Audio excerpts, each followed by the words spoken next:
살아계시는 하나님, 일하시는 하나님, 오늘도 임마누엘로 임재하시면서 말씀하십니다. 그 하나님의 말씀 한번 힘차게 화답하겠습니다. 할렐루야. 아멘. 한 번만 더 하겠습니다. 할렐루야. 아멘. 한 번 더 해야 세 번 하는 게 맞는데 두 번으로 끝내겠습니다. 지혜를 간구하는 솔로몬의 스토리는 우리가 너무나 잘 알고 있는 이야기이고, 오늘 보게 되면 하나님께서 그러한 솔로몬의 간구를 기뻐하시고 그가 구한 지혜뿐만 아니라 그 외에도 솔로몬이 구하지 않은 부귀와 영광도 함께 해주시는 이 이야기, 정말 많은 사람들이 잘 알고 있는 그러한 스토리입니다. 오늘 본문 12절에 보게 되면 그렇게 말씀하십니다. 하나님이 허락하시는 지혜와 총명의 마음을 가진 사람은 솔로몬 이외에도 없다고 말씀하시면서 그에게 정말 우리가 모든 사람이 인정할 수밖에 없는 그러한 놀라운 복을 허락하시는 것을 우리가 잘 알고 있습니다.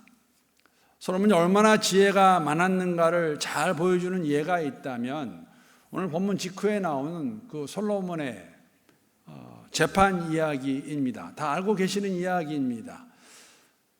두 엄마가 자신의 아들들을 잡아서 먹는 그 이야기, 어떻게 판결을 내렸나, 이 이야기를 통해서 솔로몬이 얼마나 큰 지혜를 얻었나 하나님이 허락하신 날 우리가 확인할 수가 있습니다. 이러한 이야기는 일반 사람들의 대화 가운데서도 많이 거론되는 그러한 솔로몬의 이야기이기도 합니다. 저는 오늘 아침 이 이야기를 가지고 이러한 질문을 아마 많이 들어보셨을 것 같은데 다시 한번 드리면서 말씀을 시작하기 원합니다. 여러분, 만약에 하나님께서 오늘 내게 찾아오셔서 솔로몬에게 말하신 것과 같이 내가 내게 주기 원하는 것이 무엇이냐라고 말씀하시면 무엇을 달라고 말씀하시겠습니까? 한편으로 그런 생각도 들었어요. 하나님, 다시는 저희 본당에서 불이 꺼지지 않게 도와주십시오. 그 정도로 끝나진 않을 거라고 생각합니다. 그렇죠? 아마 각 사람이 본인이 처한 상황, 환경에 따라서 원하는 것이 다를 것이라고 생각합니다. 특별히 더 나아가서 그냥 오늘 제가 조금 전에 말씀드린 것 같이 그냥 불 안 꺼지게 해주십시오, 그런 정도가 아니라 계속해서 지속적으로 누릴 수 있는 그러한 것들을 달라고 구하지 않을까, 간구하지 않을까 하는 생각을 해 보았습니다. 그러면서 동시에 이러한 질문, 이러한 생각도 함께 가지게 되었습니다. 내가 간구하는 것이, 내가 원하는 것이 정말 하나님께서 기뻐하시는 것일까? 흡족해하는 것일까? 하나님이 원하시는 것일까? 이러한 생각을 가지게 될 수밖에 없는 이유는 오늘 본문에 보게 되면 적어도 솔로몬이 간구하는 것을 하나님께서 굉장히 마음에 들어 하시는 것을 저희들이 확인할 수 있기 때문에 그렇습니다. 오늘 본문 10절 말씀 다시 한번 함께 읽어보겠습니다. 시작. 솔로몬이 올라오지 않는군요. 자, 올라왔습니다. 자, 시작. 솔로몬이 이것을 구하매 그 말씀이 주의 마음에 든지라. 조금 헷갈릴 것 같아요. 그냥 불이 안 들어와서 이게 제대로 올라오는 건지 안 올라오는 건지 걱정이 있어서. 솔로몬이 이것을 구하매 그 말씀이 주의 마음에 든지라. 세번역 성경을 보게 되면 이렇게 약간 풀었습니다. 주님께서 솔로몬이 이렇게 청한 것이 마음에 드셨다라 그렇게 기록하고 번역하고 있습니다. 여러분, 솔로몬이 청한 것이 무엇입니까? 솔로몬이 청한 것은 자신이 왕이 되어서 이스라엘 공동체를 이끌어갈 수 있는, 잘 이끌어갈 수 있도록 자신에게 올바른 판단을 할 수 있는 지혜를 달라고 하나님께 청했고, 하나님은 그의 청함을 듣고 그것을 기뻐하신 것, 마음에 드셨다고 저희들에게 말씀해 주고 있습니다. 하나님이 정말 마음에 들어 하셨습니다. 이렇게 설명하는 것이 더 적절하지 않을까 생각합니다. 솔로몬이 청한 것, 그가 드린 기도는 하나님의 마음에 합당한 기도였습니다. 마음에 합당한 기도. 여러분, 마음에 합당한, 사실 제가 이 구절을 생각하면서 생각난 사람이 있다면 다윗입니다. 좀 더 정확하게 표현하게 되면 다윗에게 있었던 별명이 생각났습니다. 여러분, 다윗의 별명이 무엇입니까? 다윗을 무엇이라고 어떻게 부릅니까? 하나님의 마음에 합당한 사람이라고 이렇게 저희가 알고 있는데, 하나님 마음에 합당한 사람, 신약에 와서도 사도행전을 보게 되면은 이렇게 다윗을 설명합니다. 묘사하고 있습니다. 사도행전 13장 22절 말씀 제가 세 번역으로 읽습니다. 그 다음에 하나님께서는 사울을 물리치고서 다윗을 그들의 왕으로 세우시고 증언하여 말씀하시기를 내가 이새의 아들 다윗을 찾아냈으니 그는 내 마음에 드는 사람이다. 그가 내 뜻을 다 행할 것이다 하셨습니다. 다윗을 하나님께서 마음에 드는 사람, 마음에 합당한 사람이라 그렇게 부른 것을 우리가 확인할 수가 있습니다.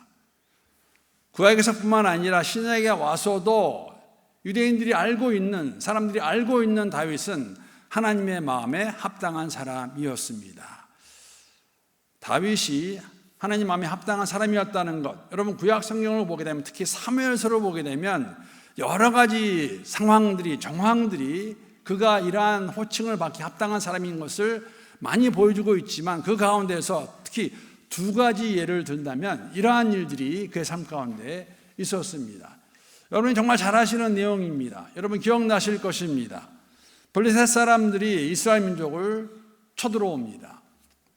그때 왔을 때에는 그 블레셋 군대의 장군이 누구였냐면 거인 골리앗이었습니다. 이 골리앗이 얼마나 이 하나님의 이름을 우습게 여겼고 모욕하면서 이스라엘 군대를 아주 하찮게 여겼는데, 그런 가운데서 사울과 이스라엘 군대들은 아무 말도 하지 못하고 두려워서 그냥 떨고 있었습니다.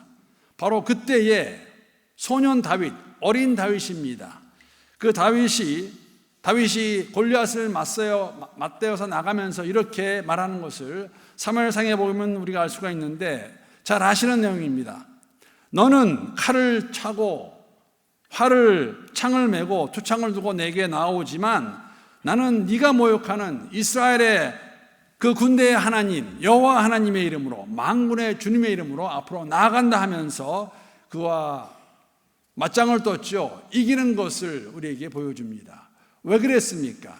다윗에게는 자신의 안위보다 하나님의 명예, 그 이름이 더 중요했기 때문에 아무도, 사울도, 모든 군사들도 두려움에 떨고 있을 때 그 앞에 나아가는 그 모습을 통해서 다윗의 마음이 어땠는 걸 저희들이 엿볼 수가 있는 것이죠.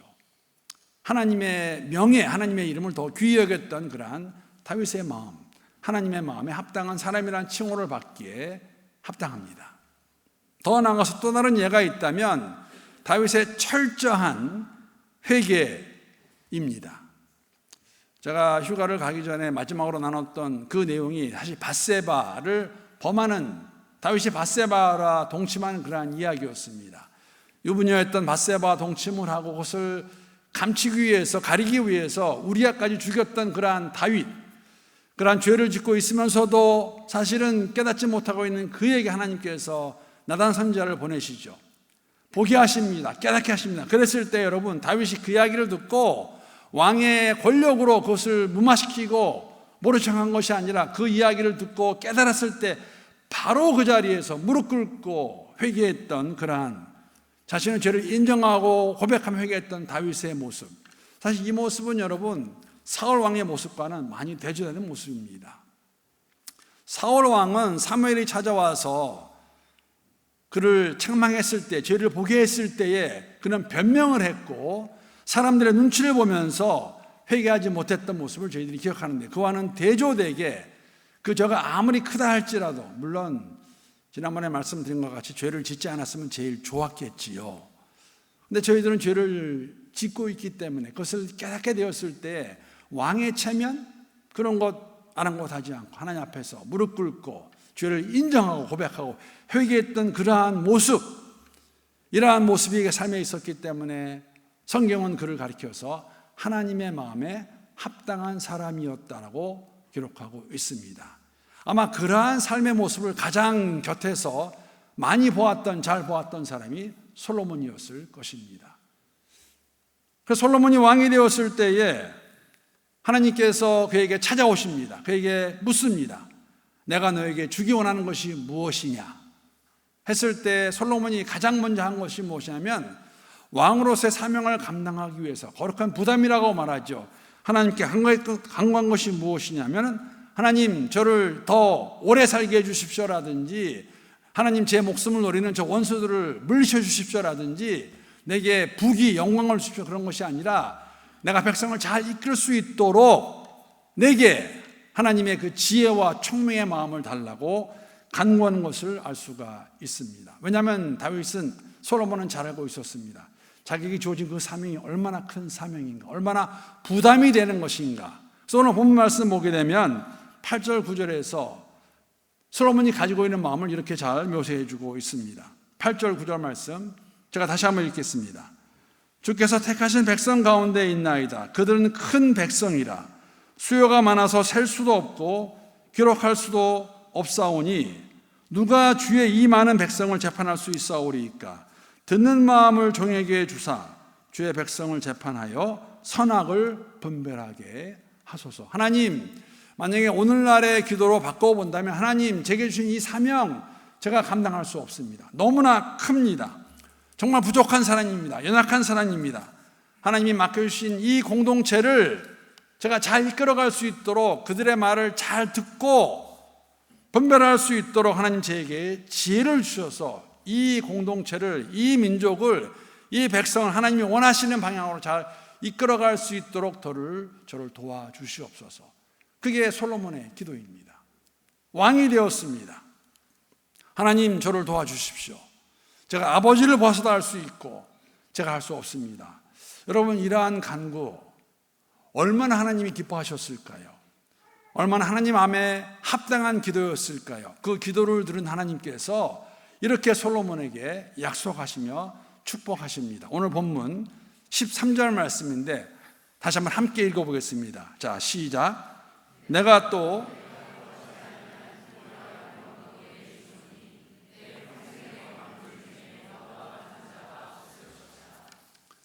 내가 구한 지혜와 총명뿐만 아니라 내가 구하지도 아니한, 여러분 잘 들으셔야 돼요. 네가 말하지도 아니한, 네가 원한다고 한 그것이 아닌 부귀와 영광도 다 내가 내게 주겠다고 약속하십니다. 여러분, 성경에서 특히 구약 성경에서 이 부귀와 영광은 하나님의 전적인 주권에 속한 것입니다. 하나님이 주실 때만 받을 수 있는 것입니다. 전쟁은 누구에게 속한 것이라고요? 하나님께 속한 것이에요. 어떤 나라가 이스라엘 민족이 군사가 많고 병력이 더 좋고 전략이 뛰어나고 그래서 이기는 것이 아니라 하나님이 함께 하실 때 이길 수 있습니다.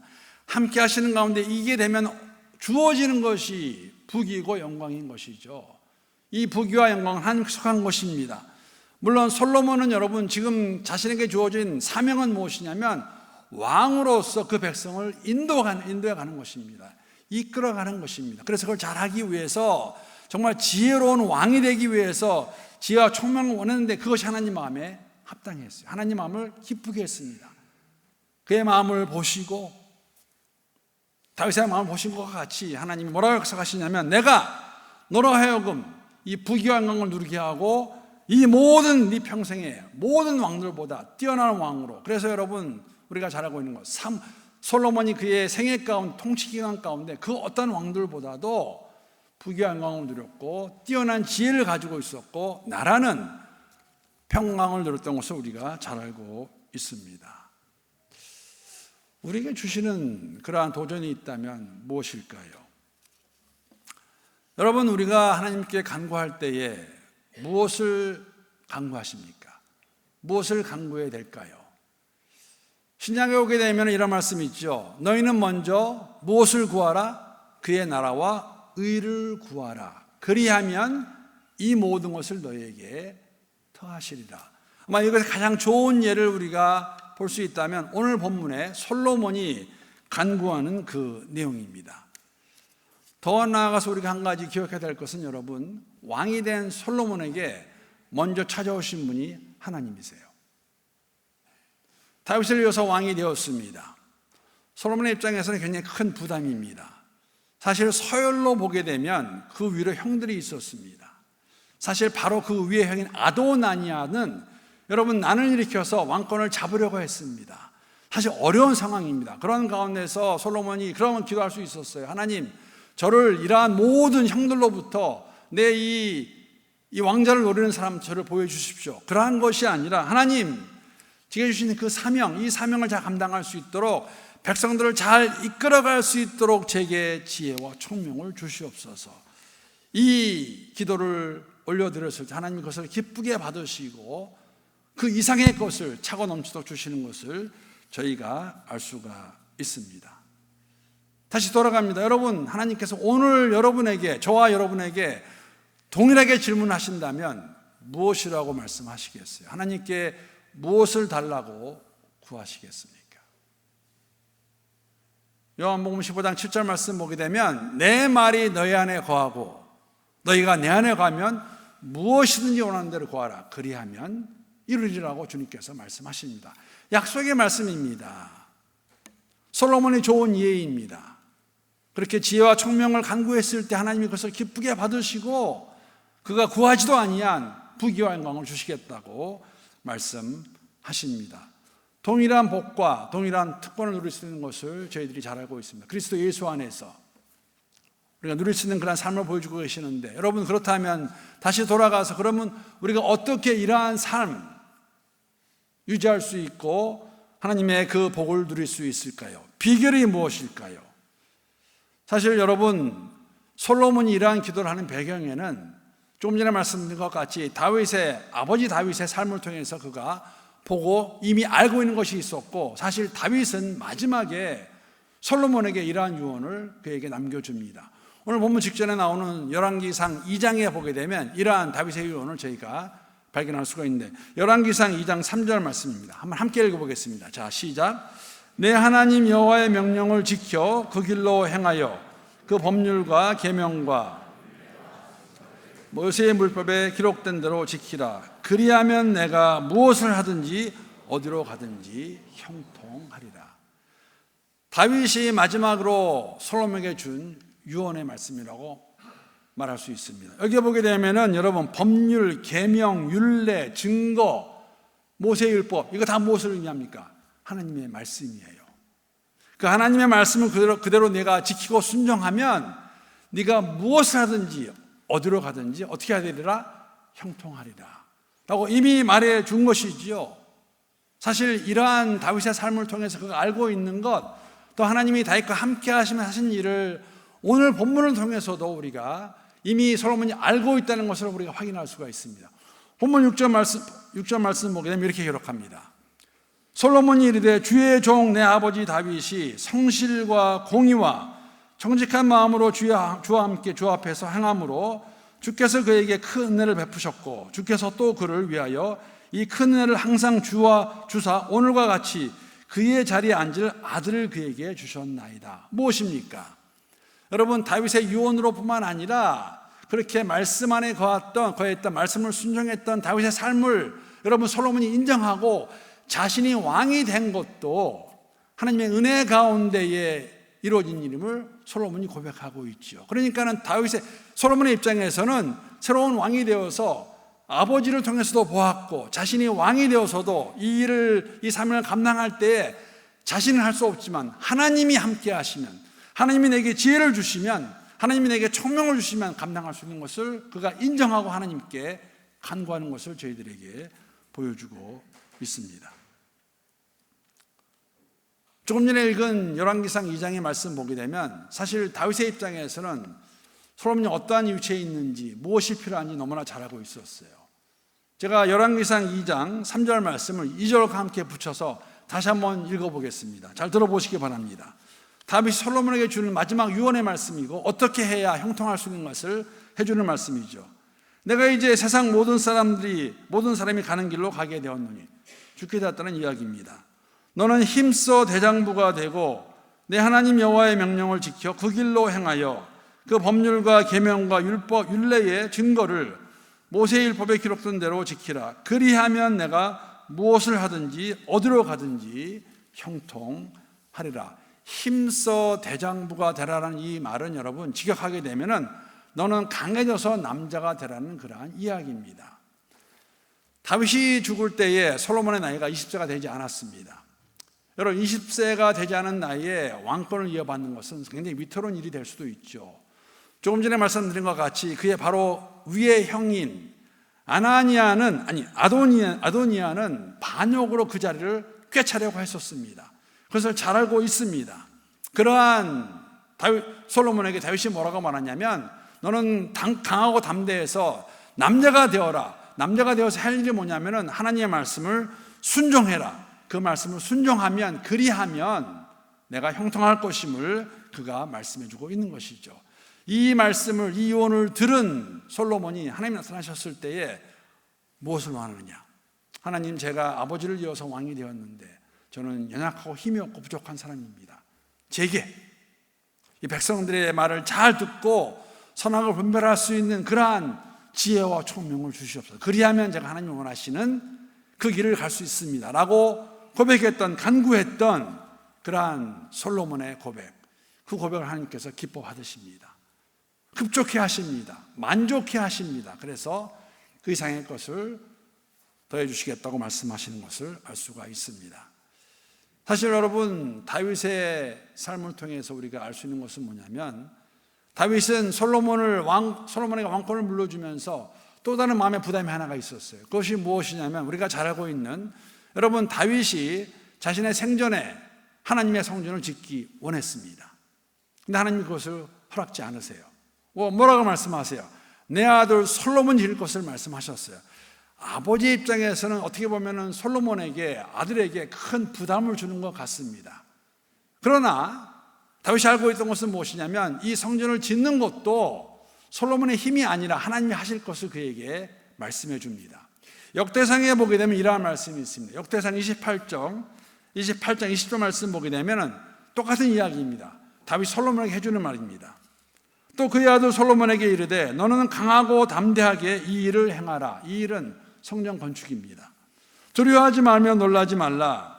내가 여호와의 성전 공사의 모든 일을 마치기까지 여호와 하나님 나의 하나님이 너와 함께 계시니 내게서 떠나지 아니하시고 너를 버리지 아니하시리라.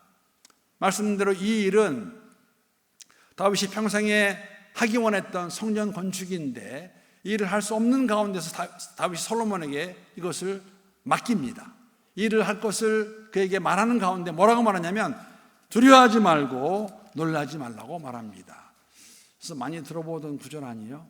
두려워하지 말라, 무서워하지 말라, 놀라지 말라. 모세를 이어서 여호수아가 이스라엘 민족을 데리고 가나안 땅에 들어갈 때에 하나님이 여호수아에게 주신 말씀입니다. 두려워하지 말라, 놀라지 말라. 똑같은 표현입니다. 솔로몬에게 말해주는 것이죠. 성전 건축 네 힘이 아니라 하나님이 함께 하시는 가운데 이루실 것을 믿으라는 그러한 권면의 말씀. 성전 건축, 그가 왕으로서 감당해야 될 그 사명이지만 이 일을 시작하신 분도 하나님이시고 이루실 분도 하나님이심을 다시 한번 그에게 말해주는 이러한 상황 가운데서 솔로몬이 하나님께 간구했던 것은 하나님의 그 마음이었죠. 지혜와 총명의 마음. 요약하면 이런 이야기입니다. 여러분, 다윗은 하나님을 향한 그 마음을 가지고 그가 살아나갔을 때 그에게 주어진 별명이 무엇이냐면 하나님의 마음에 합당한 사람이었어요. 그 아버지의 영향을 받은 솔로몬이 왕이 되었을 때 사실 동일한 모습입니다. 하나님께서 무엇을 원하냐고 물었을 때 솔로몬이 하나님께 간구했던 것은 뭐냐면 하나님, 내가 이 백성을 잘 인도할 수 있도록 제게 지혜와 총명을 주십시오. 지혜와 총명을 달라는 그 간구는 하나님의 마음에 합당한 기도였음을 저희들에게 말씀해 주고 있습니다. 그렇다면 여러분과 제가 하나님께 올려드려야 될 기도의 내용이 있다면, 하나님이 기뻐하시는 그러한 기도가 있다면 어떤 기도일까요? 무엇이라고 말씀하시겠습니까? 하나님께 무엇을 달라고 말씀하시겠습니까? 부귀와 영광은 우리가 추구해야 될 목표가 아닙니다. 하나님을 경배하며 나갈 때, 하나님이 하나님 되심을 인정하며 나갈 때에 그 안에 거할 때에 우리에게 주어지는 동반되는 것이라고 말씀드릴 수 있습니다. 무엇을 강구해야 될 것인가?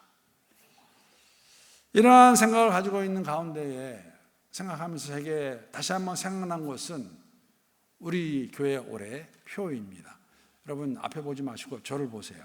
그래야지 컨닝구 치딩 하나씩 할 수 있습니다. 자, 우리 오늘 올해 표 함께 낭독하겠습니다. 함께 암송하겠습니다. 자, 시작.